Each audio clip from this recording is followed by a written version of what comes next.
Hello YouTube, Chrisiosity here. How you doing? So some of you will know that my Rocky video was taken down and I appealed that and the appeal was denied. So I am cutting it up and changing it and trying to put it into a way that won't get a DMCA and that that will work so that people can see it. And hopefully I've managed to do that. I've taken out some of the clips. So, wish me luck here. We're going to cut this up into bits and just go with that. So if you haven't watched the first video, I really suggest you do that, especially because it's been a while. We talked a bit about the system of sport within capitalism, the Marxist concept of alienation, as Rocky's very alienated in the movie, and Marxist criminology. And I would like to thank YouTuber Anarchopack again for all of her help, because I wouldn't have started it without her. This time around, the YouTuber Garrett, who many of you may know and who's just started his channel back up again, helped me out a little bit, so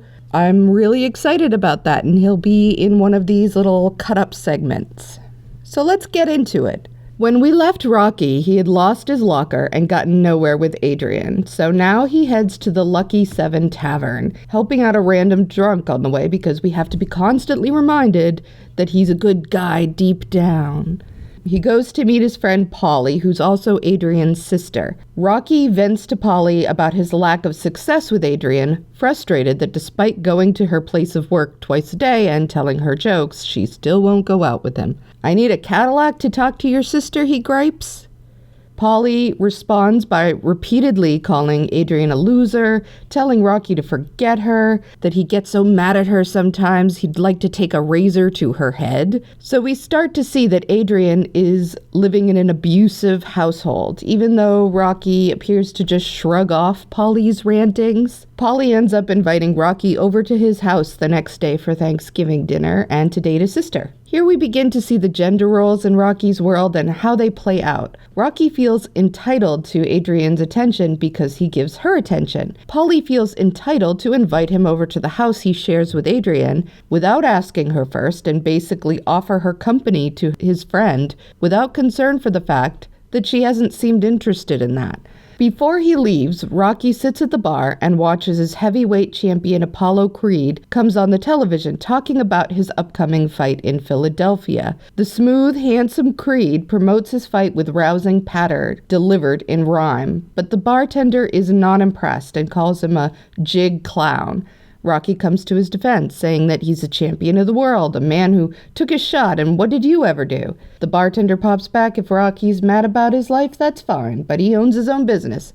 After all, Rocky tosses him a couple of bucks and leaves. So, I will point out, the next thing I appreciate about Rocky, which is that all of the major characters are outside the rote norms that one would expect from this sort of feel-good sports movie. Rocky, as a hero, is not very bright, which is unusual in and of itself. And despite the movie's attempts to show how wonderful he is deep down, he's a thug who makes his living with violence. Creed, who's the antagonist, is an opportunist, but he's not the kind of bully or cruel person that we would usually see in this role. I'll talk more about him later, and let's just say I don't think the movie is necessarily crafting his character from the purest of motives, but regardless, it's kind of unique. The love interest is a woman with some sort of apparent anxiety disorder from years of abuse, such that some characters use slurs like retard to describe her, in spite of the fact that she's actually intelligent and well-read. It may be that Stallone's disability, a nerve injury during birth, left part of his face paralyzed, resulting in his slurring speech, influenced having a character who was judged in ableist ways. But whatever the case, the character choices made here add up to a movie that often doesn't do quite what we would expect it to do, and that makes it more real and interesting to the audience. On his way home, Rocky passes some street kids, and we're in luck here. Usually, the gender roles in a particular movie world aren't explained by the protagonist, but Rocky's about to spell them right out for us. He takes Marie away from the crowd of boys she's hanging out with, explains to her that if she, as a girl, continues to use the kind of language and behave in that way, she's going to get a reputation as a whore. and that once she has that reputation, boys are not going to date her seriously, and she's going to end up tossed out and forgotten. And it's that simple. So there you have it. Double standards are definitely in play. There are rules. Those rules aren't fair, but they are socially policed. In fact, Rocky is very clearly a party to it. He's here to return Marie to her brother. He apologizes for using words that shouldn't be used in front of girls, though she herself seems plenty comfortable with ribald language. He wants to impress upon her that she should stop bucking the system and start going along with it. The fact that she doesn't seem to want that is not even something he notes. It's for her own good. And he clearly isn't bothered by the young boys she hangs out with doing the same things that she is. He's not taking them back to their sisters. Let's talk a bit about Marx now. Have we mentioned him in a bit? I don't think so.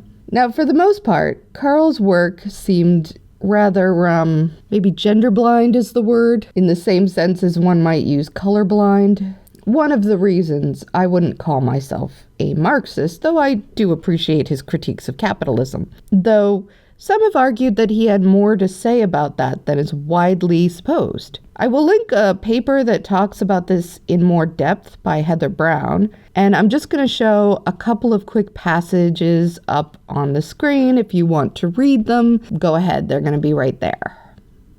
But really, if this aspect of the subject interests you, you should probably read the article and maybe go on and do some more reading, because this isn't an argument that I personally would be very interested in making. Seeing as there isn't all that much to work with in terms of Karl Marx's writings, I thought it might be of interest to look into a different Marx, his daughter, Elinor. Now, there's a lot in her writings about gender or sexuality that is very Victorian, and it's uninformed or problematic, but there's also a lot that's quite insightful. So I'm going to read a little from her essay written with Edward Aveling called The Woman Question. The truth, not fully recognized even by those anxious to do good to woman, is that she, like the labor classes, is in an oppressed condition, that her position, like theirs, is one of merciless degradation. Women are the creatures of an organized tyranny of men, as the workers are the creatures of an organized tyranny of idlers. Even where this much is grasped, we must never be weary of insisting on the non-understanding that for women, as for the laboring classes, no solution of the difficulties and problems that present themselves is really possible in the present condition of society. All that is done, heralded with no matter what flourish of trumpets, is palliative, not remedial. Both the oppressed classes, women and the immediate producers, must understand that their emancipation will come from themselves. Women will find allies in the better sort of men, as the laborers are finding allies among the philosophers, artists, and poets. But the one has nothing to hope from man as a whole, and the other has nothing to hope from the middle class as a whole. The truth of this comes out in the fact that before we pass to the consideration of the condition of women, we have to speak this word of warning. To many, that which we have to say of the now will seem exaggerated. Much that we have to say of the hereafter visionary, and perhaps all that is said, dangerous. To cultured people, public opinion is still that of man alone, and the customary is the moral. The majority still lays stress upon the occasional sex helplessness of woman as a bar to her even consideration with man. It still descants upon the natural calling of the female. As to the former, people forget that sex helplessness at certain times is largely exaggerated by the unhealthy conditions of our modern life, if indeed it is not wholly due to these. Given rational conditions, it would largely, if not completely, disappear. These are not natural laws in the same sense as are the laws of motion. They are only certain temporary conventions of society, like the convention that French is the language of diplomacy. Unfortunately for the Adrians of the world, then as now, we still have a long way to go. I mean, French isn't the language of diplomacy today, but otherwise, most of this could have been written in 1976 or 2 years ago, and we'll see later in the movie the sort of oppressive conditions that Adrian has been dealing with.